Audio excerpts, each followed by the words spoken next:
ሰላም ዩናይትዳውያን እንዴት ናችሁ? ቤተሰቦቻችን ሁሉ ሰላም። የእንግሊዝ ፕሪምየር ሊግ 24ተኛ ሳምንት ጨዋታዎች መደረጋቸውን ይቀጥላሉ። ከነገ ጀምሮ ያው ዩናይትድ ጨዋታውን የሚያደርገው ግን እሁድ ነው።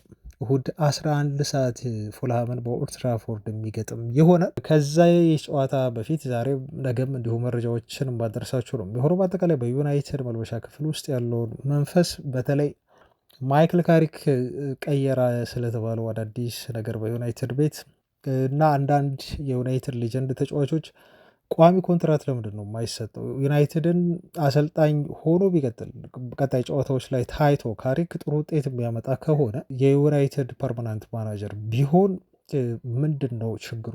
አይገባውም ወይ ብለውስ ደግሞ ጥያቄ ያነሳሉ። አንዳንዶች ደግሞ በተቃራኒው ቲሙን የትም ቦታ ቢያደርሰው አውሮፓ ሻምፒዮንስ ሊግ በተለይ ተሳትፎ እንዲያደርግ እና እንዲያጠናቅቅ ቢረዳው እንኳን ስራው ሊሰጠው አይገባም ብለው ሌጀንዶቻችን እንደለመዱት ሌላ መነጋገሪያ ሀሳብ እያነሱ ህዝቡን ከፋፍለው ደጋፊውን ከፋፍለው እንዲሁ እያወሩ ነው። ስለዚህ ሀሳብ አለኝ የምነግራችሁ ስለ ክለባችን አጠቃላይ ሁኔታም በመጀመሪያው ክፍላችን እንደ ሁል ጊዜው የምንወያይ ነው የሚሆነው። ወደ ዜናዎች ስናልፍ የቻይናው ጠቅላይ ሚኒስትር ወይም የቻይናው ፕሬዚዳንት አይ ቲንክ ፕሬዚዳንት ነው የሚባለው ቻይና እና የዩናይትድ ደጋፊ መሆናቸውን በይፋ ተናግረዋል። ይሄ ትላንት ብዙ መነጋገሪያ የሆነ ጉዳይ ነው። ዝውውር ጋር በተያያዘ ደግሞ ማርከስ ራሽፎርድ ወደ ባርሴሎና ያመራል የሚለውን ነገር አሁን ባርሴሎናዎች ከተስማሙበት ስምምነት ውጪ ተጫዋቹ ለማስፈረም ሙከራ እያደረጉ ነው። ዩናይትድ ላይ አድቫንቴጅ ይዘው ይሄንን ነገር እናያለን። ከቤን ጃኮብስ ጋር በተያያዘ ትላንት ዩናይትድ ስታንድ ዩቲዩብ ቻናል ላይ ቀርቦ አስተያየት ሰጥቶ ነበር። ብዙ ጥያቄዎች ቀርበውለታል። የክለቡን የዝውውር እቅዶች በተመለከተ ለእነኛ ጉዳዮች ሰፊ የሆነ ማብራሪያ ነው የሰጠው እና የዚህን የቤን ጃኮብስን ጥያቄና መልስ ንግግር ከዩናይትድ ዝውውር ጋር በተያያዘ እሱንም ሀሳቡን ነግራችኋለሁ ምን እንዳለ። አብራችሁኝ ቆዩ ቤተሰቦች፣ ቪዲዮ ላይክ አድርጉ። መልካም ቆይታ። ተወዳጁ የእንግሊዝ ፕሪምየር ሊግ ጨዋታዎች ከነገ ጀምሮ መደረጋቸውን ይቀጥላሉ። የ24ተኛ ሳምንት ጨዋታ ነው የሚደረገው ከነገ ጀምሮ እና የእንግሊዝ ፕሪምየር ሊግ ቀስ እያለ አሁን ወደ መጠናቀቂያው እንደው እየገሰገሰ ነው ብሎ መናገር ይቻላል። 24ተኛ ሳምንት ከተደረገ በኋላ የሚቀሩ ጨዋታዎች በጣም ከዚህ በኋላ እያነሱ ነው የሚሄዱት። ነገ 12 ሰዓት ላይ ሶስት ጨዋታዎች ይደረጋሉ። በተመሳሳይ ሰዓት መሪው አርሰናል ከሊድስ ዩናይትድ ይጫወታል። ወልቭስ ከበርንመዝ የሚያደርጉት ጨዋታም በ12 ሰዓት ላይ ነው። እንዲሁም ብራይተን ከኤቨርተን የሚያደርጉት ጨዋታ በተመሳሳይ ሰዓት ሶስቱም ይደረጋል። ምሽት 2 ሰዓት ከ30 ላይ ደግሞ ቼልሲ እና ዌስትሃም የሚያደርጉት የለንደን ደርቢ ጨዋታ በጣም ተጠባቂ ነው። እንግዲህ የዩናይትድ ደጋፊዎች ይህንን ጨዋታ ውጤት እንደምትከታተሉት እርግጥ ነው። ምክንያቱም ቼልሲ የዩናይትድ ቀጥተኛ የአውሮፓ ሻምፒዮንስ ሊግ ተፎካካሪ ክለብ ስለሆነ በአንድ ነጥብ መሰለኝ አንሶ ቼልሲ የተቀመጠው። 5 ሰዓት ላይም እንዲሁ ተጠባቂ የሆነ ሌላ ጨዋታ አለ። ሊቨርፑል እና ኒውካስል ዩናይትድ የሚያደርጉት ነው። ይህም ጨዋታ ውጤት የዩናይትድን የአውሮፓ ሻምፒዮንስ ሊግ ተሳትፎ ላይ ተጽዕኖ ሊያመጣ የሚችል ጨዋታ መሆኑን ተከትሎ ዩናይትዳውያን ያው የቼልሲና የሊቨርፑልን ጨዋታ በቅርበት እንደምትከታተሉ ውጤቱን ምንም ጥርጥር የለውም። እሁድ ጥር 24 የሚደረጉ ጨዋታዎችን ስናይ ምሽት 11 ሰዓት በተመሳሳይ ሰዓት አስቶን ቪላ ከብራይተን ይጫወታል። ከዛ ውጪ ማንቸስተር ዩናይትድ ክለባችን ከፉልሃም የሚያደርገው ጨዋታ በጣም ተጠባቂ ነው። በኦልትራፎርድ የምናደርገው ጨዋታ ነው። ኖቲንግሃም ፎረስት እንዲሁ ከክሪስታል ፓላስ በተመሳሳይ 11 ሰዓት ይጫወታል። ምሽት 1 ሰዓት ከ30 ቶተንሃም ከማንቸስተር ሲቲ ጋር የሚያደርጉት ጨዋታም ቀልብ የሚስብ ልንከታተለው የምንችለው ጨዋታ ነው። ሰኞ ነው የመጨረሻ አንድ ጨዋታ ይደረጋል። እሱም ሰንደርላንድ እና በርንሌይ የሚያደርጉት የምሽት 5 ሰዓት ጨዋታ ይሆናል ማለት ነው። እነዚህ እንግዲህ የሳምንቱ መርሃ ግብር ናቸው። ዩናይትድ እሁድ ነው 11 ሰዓት ላይ ጨዋታውን የሚያደርገው ቤተሰቦች። ስለዚህ የማንቸስተር ዩናይትድ ትልልቆቹን የፕሪሚየር ሊግ መሪ ክለቦች በዛ ያህል በጨዋታ ብልጫ እንደው ብልጫ ስል በፖዚሽን አይደለም፣ ግን ቡድኑ በውጤታማነት እነኛን ጨዋታ አጠናቆ 6 በጣም ወሳኝ የሆኑ ነጥቦችን ከሰበሰበ በኋላ አሁን በማንቸስተር ዩናይትድ ቤት ያለው ተስፋ ፍጹም ለምልሟል ታውቃላችሁ። እና አሁን ስለ አውሮፓ ሻምፒዮንስ ሊግ ተሳትፎ ማግኘት አለብን ብለን ስትሮንግ የሆነ ፖሲቢሊቲ እንዳለን የአውሮፓ ሻምፒዮንስ ሊግ ስፖርት የማግኘት እድላችን በጣም ሰፊ እንደሆነ በዚሁ የምንቀጥል ከሆነም ማግኘታችን እንደማይቀር ነው ብዙዎቻችን የምናስበው እና ሁላችንም የምንጠብቀው አሁን ማይክል ካሪክ ከመካከለኛ ወይም ከወገብ አጋማሽ ያሉ ክለቦችን ሲያገኝ እንዴት አድርጎ ቲሙን ይመረዋል እና እንዴት አድርጎ ሴታፑን ያስተካክላል፣ እንዴት አድርጎ ውጤታማ ይሆናል። ምክንያቱም የሚከላከሉ ቲሞች ስለሆኑ እና በሎ ብሎክ የሚጫወቱ በካውንተር ለመውጣት በመከላከል በካውንተር ለመውጣት ጥረት የሚያደርጉ ቡድኖች ዩናይትድን ከዚህ በፊት ስላስቸገሩትና ነጥቦችን ስላስጣሉት አሁንስ ደግሞ ምን ይከሰት ይሆኑ የሚለው ለመመልከት የፉልሃሙ ጨዋታ በጣም ወሳኝ ነው። በዛ ምክንያት በብዙ ተጠባቂ ነው የሚሆነው። ስለዚህ ጨዋታ ያው ማውራታችን አይቀርም፣ ነገም እንመለሳለን። አሁን በቀጥታ ወደ ተያያዥ ጉዳዮች ግን እንለፍ። የማንቸስተር ዩናይትዱ ተጫዋች ፓትሪክ ዶርጉ የእንግሊዝ ፕሪምየር ሊግ የወሩ ጣሚን የሳምንቱ ምርጥ ተጫዋች ተብሎ ተመርጧል እና ዩናይትድ በነገራቸው ላይ በፕሪምየር ሊጉ በርካታ ተጫዋቾችን በማስመረጥ የሳምንቱ ምርጥ ተጫዋች በማስባል የፕሪምየር ሊጉ ቀዳሚ ቡድን ሆኗል። አይ ቲንክ ዶርጉ ለሁለተኛ ሳምንት መሰለኝ የሳምንቱ ምርጥ ሲባል አርሰናል ላይ በጣም ግሩም ጎል ማስቆጠሩ እናስታውሳለን። ይገባዋል። የዩናይትድ ተጫዋቾች ግን በአጠቃላይ በ23 የፕሪምየር ሊግ ሳምንታት ጨዋታዎች 8 ጊዜ ያህል የሳምንቱ ምርጥ ተጫዋች በመባል ተመርጠዋል ማለት ነው። እንግዲህ ኦልሞስት ወደ ግማሽ እንኳን ማለት ይከብዳል፣ ግን ኦልሞስት ለግማሽ የተጠጋ የሳምንቱ ምርጥ ተጫዋች በሚል 8 ተጫዋቾችን አስመርጧል። ብሩኖ ፈርናንዴዝ ከተመረጡት መካከል ይገኛል። እንደ ቤንጃሚን ሼሽኮም የተመረጡበት ሳምንት እንዳለ እናስታውሳለን። አሁን ደግሞ ዶርጉ ለሁለተኛ ጊዜ ነው የሳምንቱ የፕሪሚየር ሊጉ ምርጥ ተጫዋች ተብሎ ሲመረጥ ማለት ነው። እንግዲህ ዩናይትድ ተጫዋቾች ይገባቸዋል። እውነት ለመናገር በባለፉት 2 ተከታታይ ሳምንታት ያልጠበቅነውን ብቃት አሳይተው ዩናይትድ ፍጹም ተስፋ ያለውን እና ለአውሮፓ ሻምፒዮንስ ሊግ የሚፎካከር ቡድን አድርገውታል።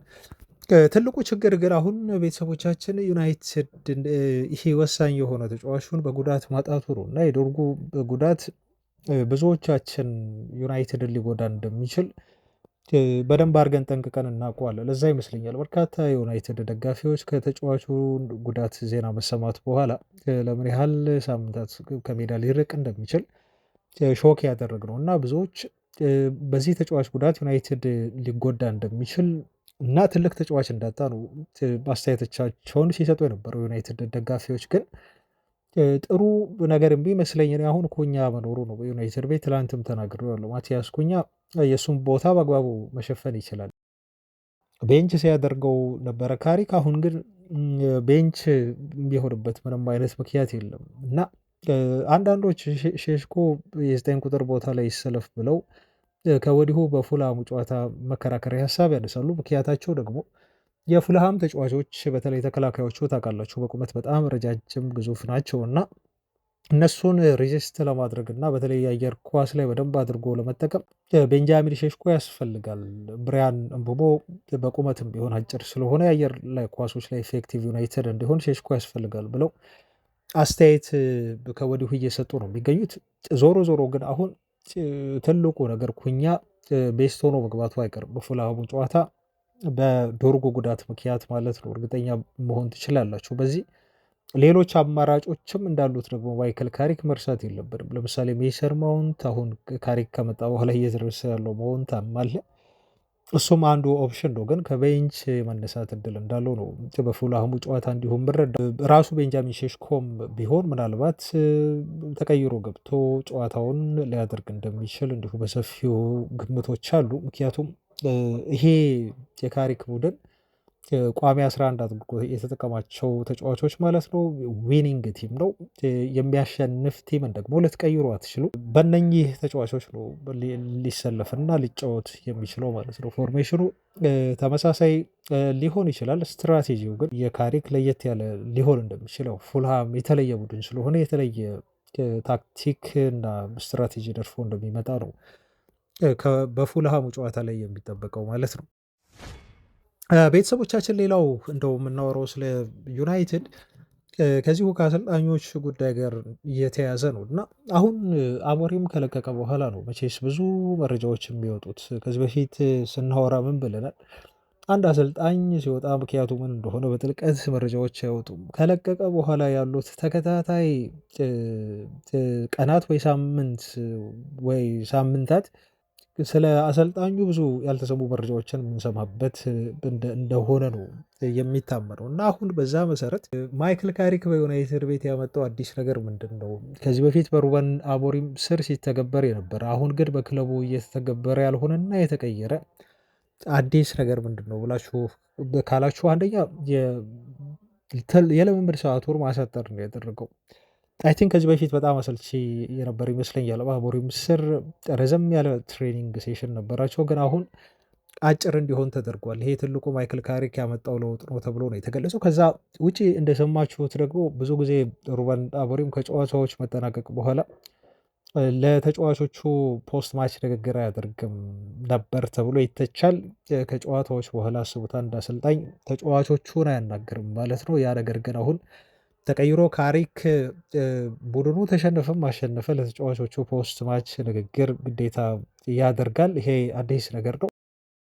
ከዛ ውጭ ደግሞ አብዛኞቹን የዩናይትድ ልምምዶች እንደው አሞሪም ቢገኝም ሜዳ ላይ ልምምድ ሲሰሩ ግን ብዙ ሌሎች የሱ ምክትል አሰልጣኞች አንዳንድ የልምምድ ሴሽኖችን ይመራሉ ነው የተባለው። ሞር አሞሪም ከተጫዋቾቹ ጋር ብዙ ኮኔክሽን የለውም ማለት ነው። እንግዲህ በርቀት ሆኖ መቆጣጠር፣ አንዳንድ ትዕዛዞችን መስጠት እንጂ ይሄ በጣም ክሎዝ ሆኖ በተለይ 1v1 ለተጫዋቾች ኢንስትራክሽን የመስጠት እና ማሻሻል ያለባቸውን ነገር ላይ ትኩረት አያደርግም ነበር። ሞሮፍ አሞሪም ኦብሴስድ ሆኖ የነበረው ያቺ በሶስት ተከላካይ መጫወትና ያቺ ታክቲኳ ነበረች። እሱ በጣም የሚወድ እቺ ታክቲክ ላይ ታዲያ እንደ ቲም ቡድኑ እንዲሻሻልና አዳፕት እንዲያደርጉት ታክቲኩን እንደ ቡድን ነበር ማሰልጠን ላይ ሩበን አሞሪም ትኩረት ብዙ ሲያደርግ የነበረው ነው የተባለው።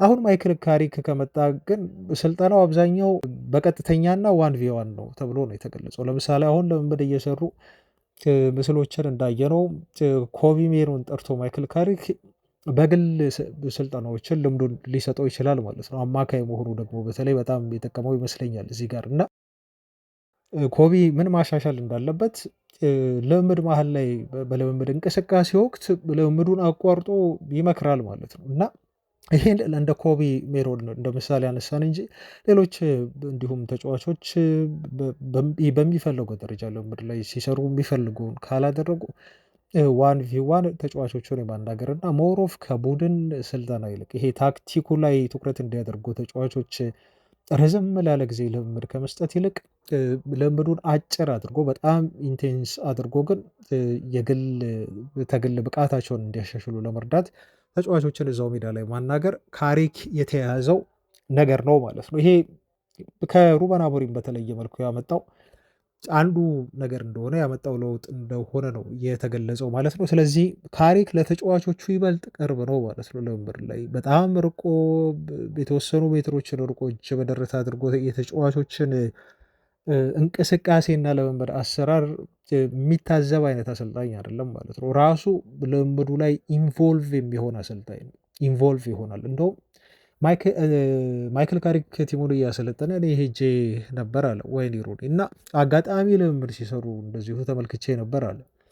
ራሱ ማይክል ካሪክ ኳስ ይዞ ሲጫወት ራሱ ከተጫዋቾቹ ጋር ይታያል አለ እና አሁንም ያ ታለንቱ ድሮ የነበረው ሲያደርገው የነበረ እንቅስቃሴ ሲያደርገው የነበረ የኳስ ተችና የነበረውን እርጋታ ከኳሱ ጋር ያለው ስኪል አሁንም ድረስ አብሮት ይገኛል ነው የሚለው ዋይኒ ሩኒ ማለት ነው እና አብሯቸው እየተጫወተ ተጫዋቹ ታለንቱን በቃ ተጫውቶ በእግር ኳስ ተጫውቶ ያለፈ መሆኑን ነው ገባችሁ ቢረዱት በጣም ታለንቱ እንዳለው ያውቃሉ። ስቲል አሁንም ታለንቱ አብሮታል።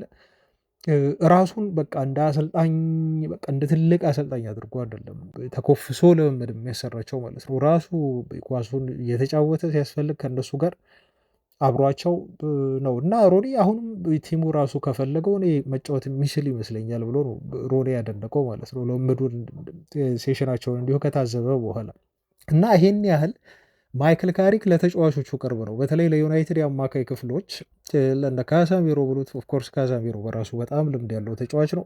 በተለይ ግን ለኮቢ ሜኖ በጣም የጠቀመው ነው የሚመስለኝ ምን ማድረግ እንዳለበት አንዳንድ ምክሮችን በመስጠት ዋን ቪዋን ሮሎን የሚያሻሽልበት እና እሱ በሚሰጠው ሚና እንዴት አድርጎ መጫወት እንዳለበት በደንብ እየረዳው እያለ ነው የሚመስለው ማይክል ካሪክ። ይሄ ለዩናይትድ መሻሻል አንዱ ትልቁ ነገር ለተጫዋቾቹም ሞራል ሊፍት ማድረግ እና በሩበን አሞሪም ስር ከነበረው የተወሰኑ ኔጌቲቪቲዎች ተጫዋቾቹ ወጥተው ወደዚህ ሙድ ውስጥ ወደዚህ ሜንታሊቲ እንዲገቡ አስተዋጽኦ አበርክቷል ተብሎ ተነግሯል። አንድ ትልቅ ነገር ደግሞ ምን ተባለ መሰላችሁ?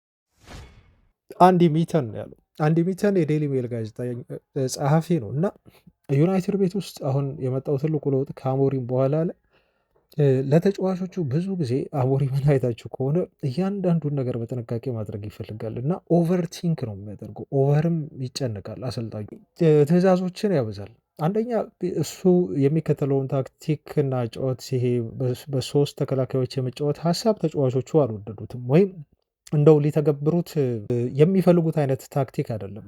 እነሱ ደግሞ ያ ታክቲክ ባልገባቸው ቁጥር ደግሞ አሰልጣኙ ታክቲኩን ለመቀየር እንዳለመተው ወደ ባክስ ፎር ለመምጣት ፈቃደኛ ያልሆነ አሰልጣኝ ነው። ታውቃላችሁ ፖፑ ራሱ ይመጣ እኔ ሀሳቤን እንደዚሁ ታክቲኬን አያስቀይረኝም ብሎ ተናግሯል እና ከተጫዋቾቹ ጋር እልህ ነበር እየተያዘው አሞሪም ማለት ነው። ይሄን ማድረግ ትችላላችሁ፣ በዚህ ታክቲክ በዚህ ፎርሜሽን መጫወት ትችላላችሁ ብሎ በጣም ውስብስብ ያሉ ኢንስትራክሽኖችን ያበዛባቸው ነበር ተጫዋቾቹ ላይ እና ነገሮች በሙሉ ልምምዶቹ በሙሉ ኮምፕሌክስ ነበሩ ነው ተብሎ የተገለጸው። በጣም ህግጋት ሲበዙ በጣም እንግዲህ ይሄን ማድረግ አለባቸው፣ ይሄን መሆን አለባቸው በእያንዳንዱ ሙቭመንት ላይ ትዕዛዞች ሲበዙና ተጫዋቾች ሜዳ ላይ ሲጫወቱ ትዝ የሚላቸው አሁን ምንድን ነው እንዲህ ብሎኛል እኮ አሞሪም በልምምድ ወቅት ወይ እንደዚህ አይነት መርሆችን ሰጥቶኛል አጫወቱን በተመለከተ። ስለዚህ ያንን መርህ እንዳልጥስ በሚል ኦቨር የሆነ ጥንቃቄ እንዲያደርጉ እና በጣም ተጨንቀው እንዲጫወቱ የሚያደርጋቸውን ኮምፕሌክስ የሆነ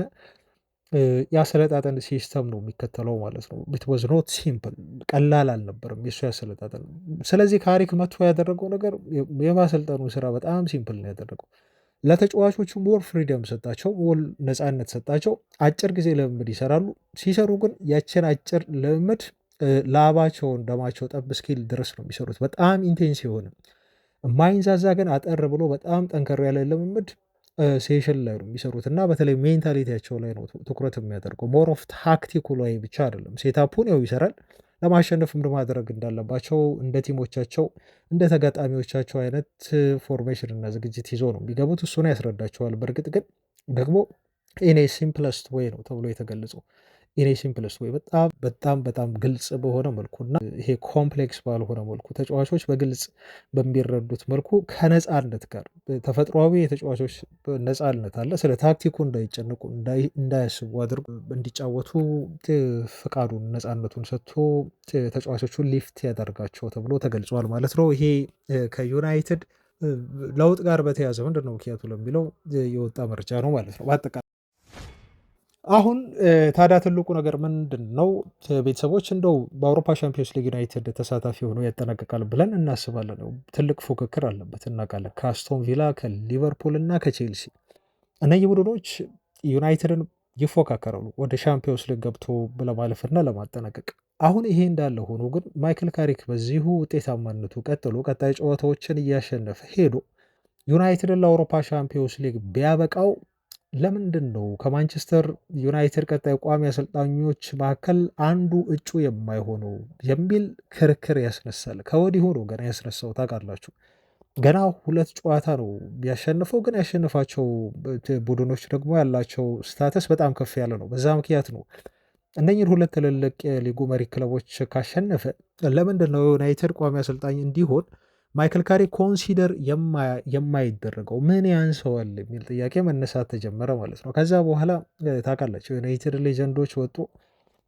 ሮይኬን የሚችሉ አይመስለኝም ሲል እንዲሁ ተናገረ። ጋሪ ኔቭልም በተመሳሳይ የዩናይትድ ቋሚ አሰልጣኝ ለመሆን የሚያስችል ኤክስፔሪንስ የለውም፣ ጫናውን የሚቋቋም አይመስለኝም።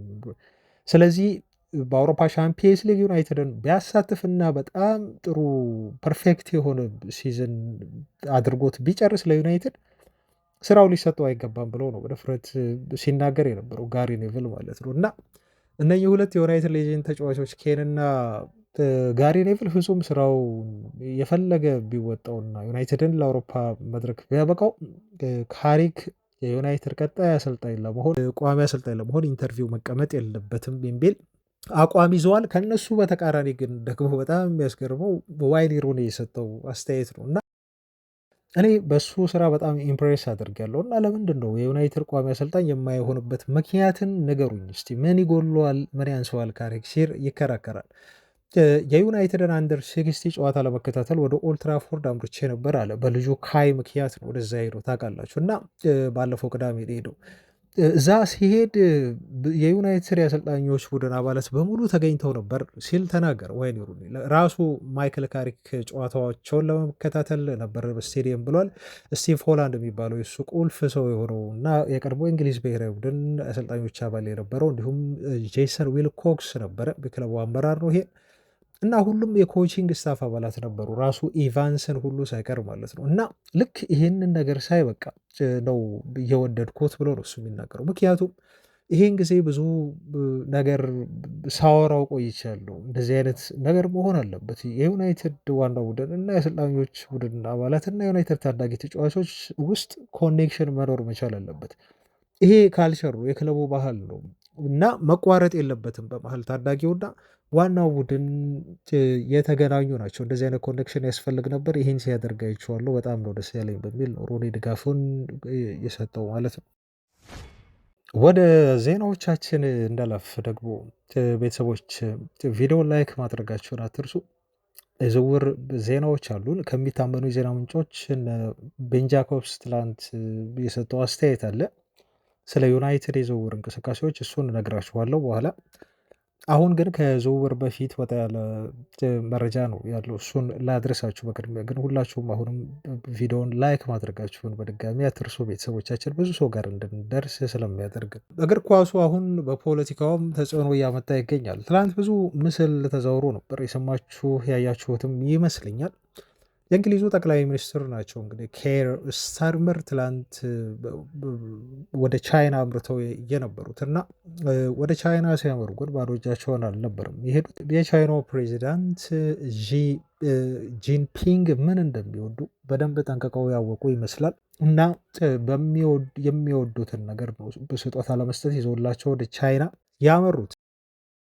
ይሄ ትልቅ የተባለው ስጦታና ብዙዎች ተቀባብሎት እንዲሁ የተመለከትነው በማንቸስተር ዩናይትድ እና በአርሰናል ጨዋታ ላይ ቲሞቹ ለጨዋታው የተጠቀሙበትን ኳስ ነው ይዘው የሄዱት። ያው ብዙ ኳሶች አሉ፣ ግን አንዱን ነው የተጫወቱበትን ጨዋታ ኳሱን ይዘው የሄዱት ማለት ነው፣ አንዱን ኳስ እና ይሄን ኳስ እንደ ስጦታ ነው እንግዲህ ያበረከቱላቸው ለቻይናው ፕሬዚዳንት ጂ ፒንግ ማለት ነው። እና ትላንት ብዙ መነጋገሪያ ሆኖ ማህበራዊ ድረገጹም የእንግሊዝ ፕሪሚየር ሊግ እና እግር ኳሱ ፖለቲካው ላይ እንደው አለሰላሽ ሆኖ ተሳትፎ ማድረግ ጀመረ በሚለው ማለት ነው። ግን ትልቁ ደግሞ ትኩረት የያዘው ይሄ ከእግር ኳሳዊ ፖለቲካ ውጭ የቻይናው ፕሬዚዳንት የማንቸስተር ዩናይትድ ደጋፊ መሆናቸው መናገራቸው ነው። እና በግልጽ ነው የተናገሩት። የእንግሊዝ ፕሪሚየር ሊግን አያለው እንደ ሲቲን፣ አርሰናልን፣ ክሪስታል ፓላስን፣ ነገር ግን ደግሞ እኔ ማንቸስተር ዩናይትድ ደጋፊ ነኝ የሚል ንግግር ተናግረው ነው ማለት ነው። ብዙዎች ደግሞ ነገሩን ይበልጥ መነጋገሪያ አድርገውት ሲቀባበሉት ትላንት ያወሩት ማለት ነው። ሲቀባበሉት ነው ያወሩት ይህን ጉዳይ ማለት ነው። ቤተሰቦቻችን እንግዲህ ዩናይትድ ትልልቅ የሀገር መሪዎች ወይም የትልልቅ ሀገራት ፕሬዚዳንት የዩናይትድ ደጋፊ መሆናቸው ይታወቃል። የቻይናው ደግሞ ትላንት መሆናቸው ሌላ ትልቅ ኖይዝ የፈጠረ ነው። ኖይዝም አልለውም፣ ለተቃራኒ ቡድን ደጋፊዎች ምናልባት ኖይዝ ሊሆን ይችላል። ለዩናይትድ ደጋፊዎች ደግሞ ትልቅ ኩራትና በራስ መተማመን የሆነ ክስተት ነው። ኤኒዌይስ ለዛም ይመስለኛል የእንግሊዙ ሰው ወይም እንግሊዙ ጠቅላይ ሚኒስትር ይሄንን ኳስ ይዘውላቸው የሄዱት መጀመሪያ ጥናት አድርገው ስለነበር ማለት ነው። እና አንዱ ይሄ ነው።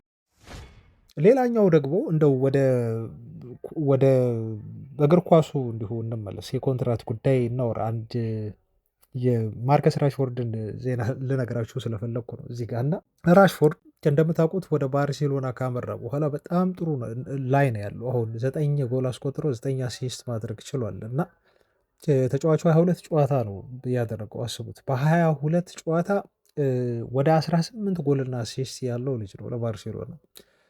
በትልልቅ ጨዋታዎች ላይ ጎል እያስቆጠረላቸው ነው ያለው። ባለፈው በሻምፒዮንስ ሊጉ እንዲሁ ጎል አስቆጥሮላቸዋል። ኮፐንሃገን ላይ ጥሩ የሆነች ቅጣት ምት ነው ያስቆጠረላቸው እና ለባርሴሎና መጫወት ፈልጎ እና መስዋዕት ሆኖ እንደው ከደሞዙም የሆነ ነገር መስዋዕት አድርጎ ኦፍኮርስ ዩናይትድ ይሸፍነዋል የተወሰነ ፐርሰንት ደሞዙም፣ ግን ልጁ ብዙ መስዋዕትነትን ከፍሎ ነው ወደ ባርሴሎና ሄደው። ከሄደም በኋላ አላሳፈራቸውም። በጣም በዲሲፕሊን ነው እየተጫወተላቸው የሚገኘው ማለት ነው። ዩናይትድ ቤት እንዲህ ለፍቶ ቢሆን ኖሮ ራሽፎርድ እኮ ከዩናይትድን ባለቀቀ ነበር። በነገራችሁ ላይ በጣም ዲሲፕሊን እንደሆኑ እንደው ሙሉ ለሙሉ የሱ ጥፋት ነው ብዬ ባላስብም፣ ግን ተጫዋቹ ቢጥርና ጥረቱን ባያቆም ግጭት ውስጥ ባይገባ ከአሰልጣኙ ጋር አንገቱን ደፍቶ ቢሰራ ኖሮ ለምሳሌ ልክ አሁን ኮቢ ሜሮ እንዳደረገው አትሊስት አሰልጣኙ ሲወጣ እንኳን መሰለፍ ይችል ነበር። ልጁ ግን መታገስ አልቻለም፣ ግጭት ውስጥ ገባ፣ ዩናይትድን እንዲለቅ ሆነው ማለት ነው። አይ ቲንክ የማርከስ ራሽፎርድና ዩናይትድ ነገር ኦልሞስት ያ በቃ ይመስላል። በቃ መሰለቻቸት፣ የሆነ አዲስ የሆነ ኢንቫይሮንመንት አዲስ የሆነ ፈተናም የመፈለግ አይነት ስሜት ነበር ልጁ የነበረው እና ከዩናይትድ ለቆ ወደ ባርሴሎና ሲያመራ ኦፕሽን ነበራቸው አማራጭ።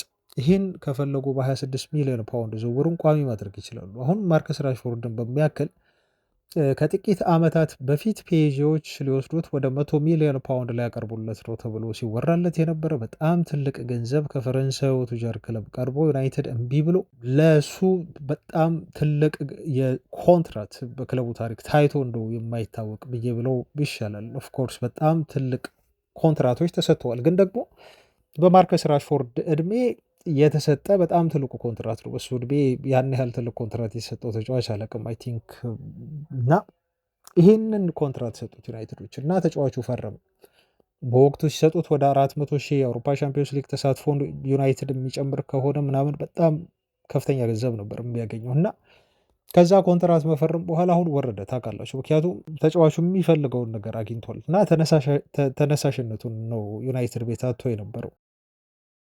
አሁን ይህን ተጫዋች በ26 ሚሊዮን ፓውንድ ነው ዩናይትዶች ውሰዱ ያሉት ለባርሴሎና። ስለዚህ ትልቅ የሆነ የዝውውር ገንዘብ አልጠየቋቸውም። ራሽፎርድ ያለው ኳሊቲ ይታወቃል። ፕላስ ተጫዋቹ ዛም ከሄደ በኋላ ደግሞ እንደ ሌሎች የዩናይትድ የውሰት ተጫዋቾች እንኳን ባልደበዘዘም ጥሩ ጠቃሚ ተጫዋችን እንደሆነ ለባርሴሎና እያሳየ ነው የሚገኘው። 18 ጎልና አሲስት ላይ ተሳትፎ ማድረጉ ጥሩ ማሳያ ነው ማለት ነው። ግን ብዙ ጊዜ የስፔን ክለቦች እኔ እስካመር ናቸው ነው ብዬ ነው ብለው ማለት ነው። ስፔን ውስጥ ሪያል ማድሪድ እንዴት እያደረገ ተጫዋች እያስፈረመ እንደሆነ ታውቃላችሁ። ኮንትራታቸውን ረን አድርገው እንዲጨርሱ ያደርጋሉ።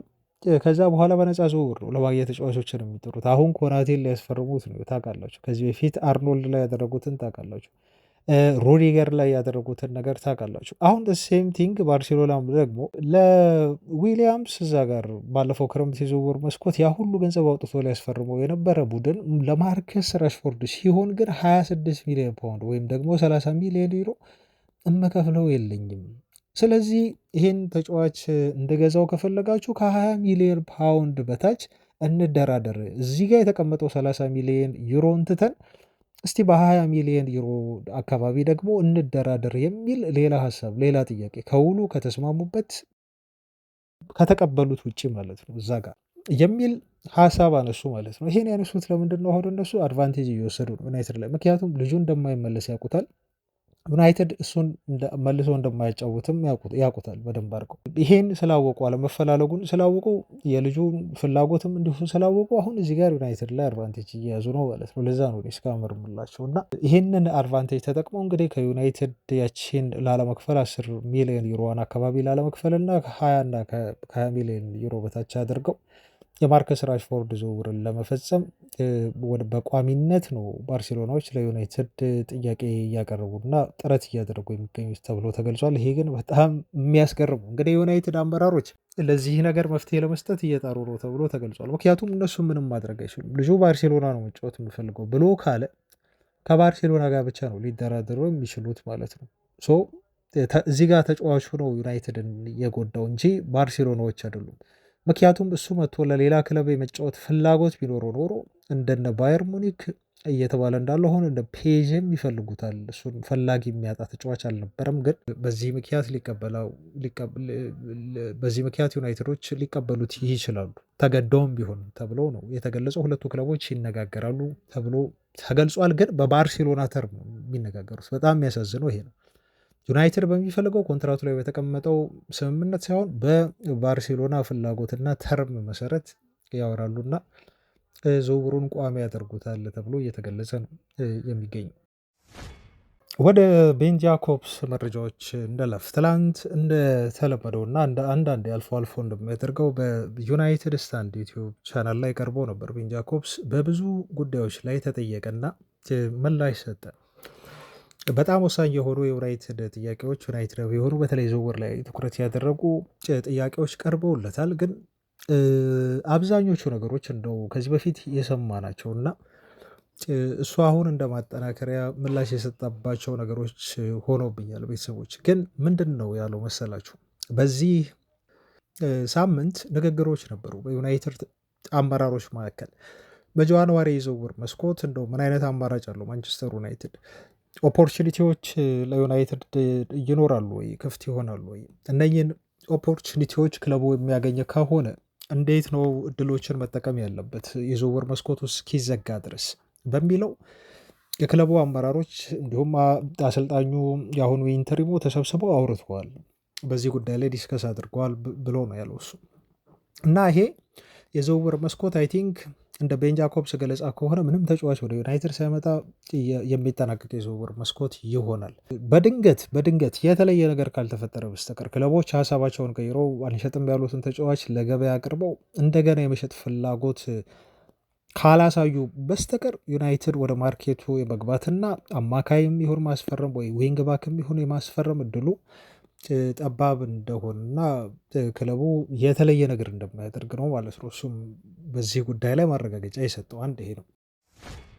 ሌላው እንግዲህ ማንቸስተር ዩናይትድ ስለያዘው እቅድ ሲያወራ፣ በተለይ ስለ ቀጣይ ክረምት የዝውውር እቅዶቹ ሲያወራ የዩናይትድ አመራሮች 2 አማካዮችን ያመጣሉ ብሎናል። ይህን ደጋግመን ሰምተነዋል። ኦፍኮርስ አሁን ለአፊርሜሽን ካልሆነ በስተቀር 2 አማካዮችን ያመጣል። እነኛ አማካዮች የሚያመጣቸው ግን ባህሪያቸው አንደኛ ዲሲፕሊን የሆኑ አማካዮች መሆን አለባቸው ይላል።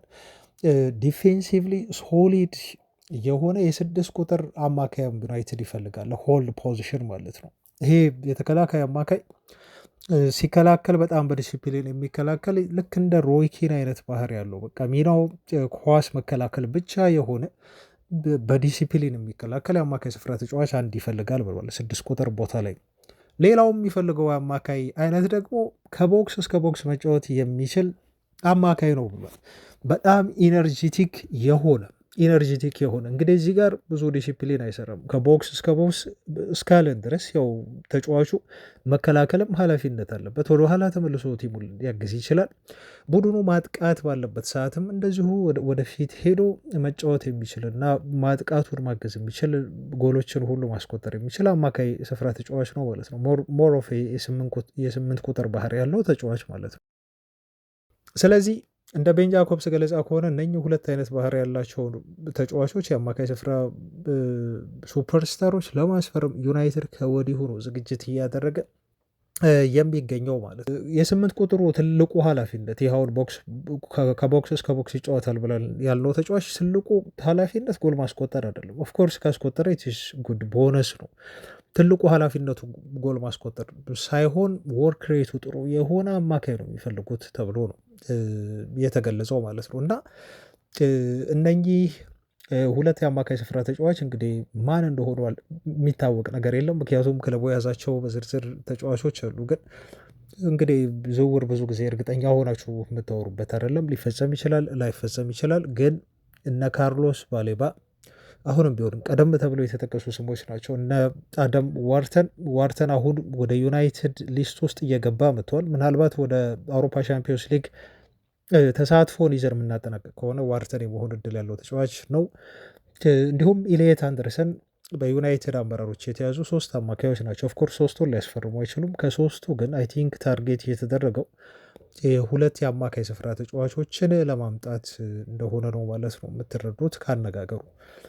በካርሎስ ባሌባ ላይ አሁን የዩናይትድ ሰዎች ተረጋግተዋል ብሎ ነው እሱ ያለው። ተረጋግተዋል ሲል ተጫዋቹ አምና የነበረውን ብቃት በደንብ ጠንቅቀው ያውቃሉ ዩናይትዶች።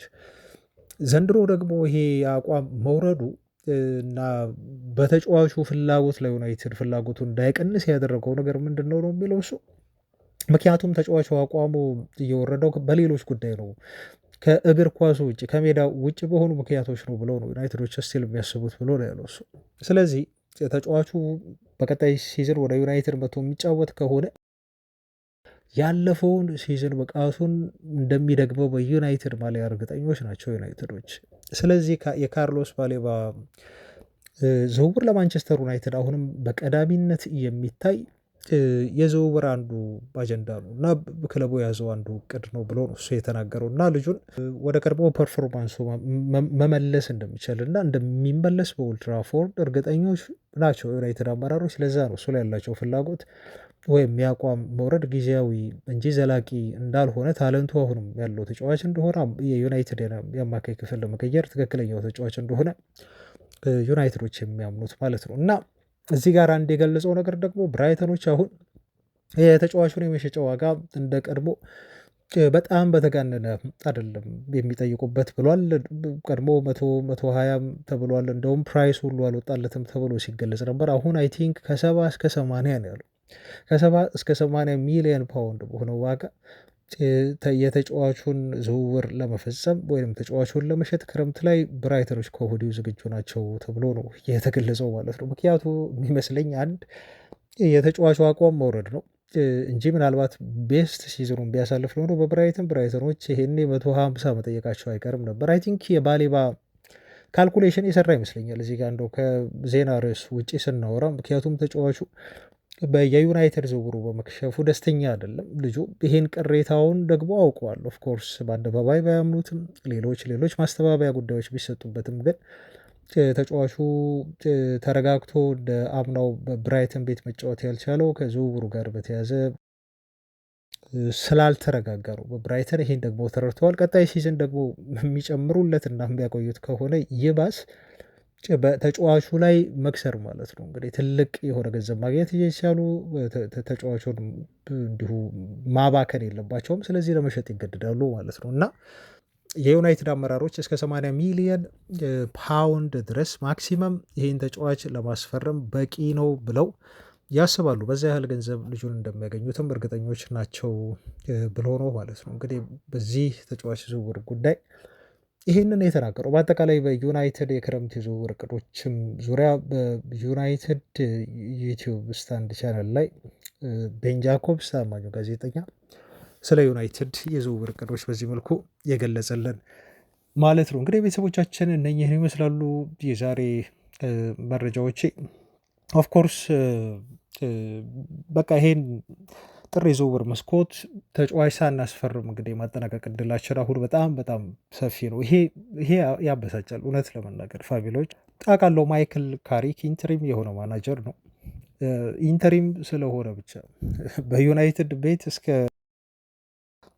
ሲዝኑ መጨረሻ ድረስ ብቻ የሚቆይ አሰልጣኝ ስለሆነ ያለበትን ክፍተት ዩናይትድ አያስፈርም እና ተጫዋች አድናምጣ ብሎ መወሰን ደግሞ ይህም ሌላ ጥያቄ የሚያስነሳ ነገር ነው በክለቡ አመራሮች ላይ ማለት ነው። ሜቢ የውሰት ተጫዋች ማስፈረም ይችሉ ነበር። ታይበሎና የዩናይትድ አማካይ ክፍል ላይ አንድ ተጫዋች ጉዳት ቢደርስበት ሌታሴ ካሳሚሮ ለምሳሌ ጉዳት ቢደርስበት ወይ ቅጣትም ይኖራል።